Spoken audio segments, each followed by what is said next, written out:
કલકત્તાની medical કોલેજમાં મહિલા તબીબ ઉપર થયેલા દુષ્કર્મ બાદ હત્યાના વિરોધના પડઘા વડોદરામાં પણ પડ્યા છે।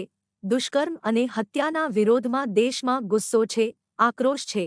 ખાસ કરીને ડોક્ટર સમુદાય આ ઘટનાથી વિચલિત થયો છે। તેમાંય બગલની સરકારે કોઈ અસરકારક પગલાં ન ભરાતા ડોક્ટરોનો રોષ વ્યાપક બન્યો છે। આજરોજ વડોદરાની સયાજી હોસ્પિટલમાં ફરજ બજાવતા રેસિડેન્ટ ડોક્ટરો ઓપીડી સેવાથી અળગા રહી વિરોધમાં જોડાયા હતા।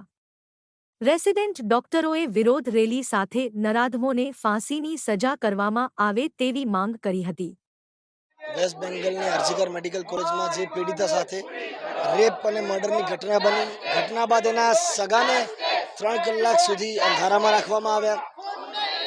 ત્યારબાદ આરજીકર મેડિકલ કોલેજમાં જે શાંતિપૂર્ણ ફિમેલ માર્ચ ચાલી રહી હતી, 15મી ઓગસ્ટની આગલી રાત્રે જે ઘટના ઘટી, માર્ચ ચાલુ હતી જેના પર મોબ અટેક કરવામાં આવ્યો।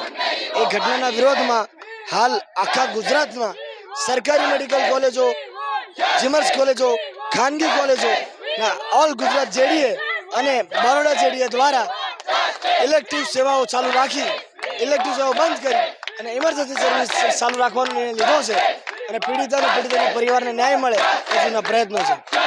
Doctor Chintan Solanki, orthopaedic resident, Baroda medical college. અમારી માંગ એટલી જ છે કે આરજીકર મેડિકલ કોલેજમાં જે છોકરીનો રેપ અને મર્ડર થયો એ તો બહુ જ ખરાબ ઘટના થઈ છે। એના પછી 14 ઓગસ્ટની રાત્રે એ પીસફુલ પ્રોટેસ્ટ કરતી ફિમેલ મહિલાઓ પર એમને વેન્ડલાઇઝ કરવામાં આવ્યા, એમના હોસ્પિટલની એમરજન્સી રૂમને તોડવામાં આવ્યો। અરે ડોક્ટરોને છોડો, પેશન્ટને પણ મારવામાં આવ્યું। તો આવી ઘટના જે આપણે અત્યાર સુધી પિક્ચરોમાં જોઈ છે એ અત્યારે ઇન્ડિયા જેવી કન્ટ્રીમાં થઈ રહી છે। તો અમે ક્યાં સેફ ફીલ કરીએ? જ્યાં નો સેફટી નો સર્વિસ, એ અમારો મોટો છે।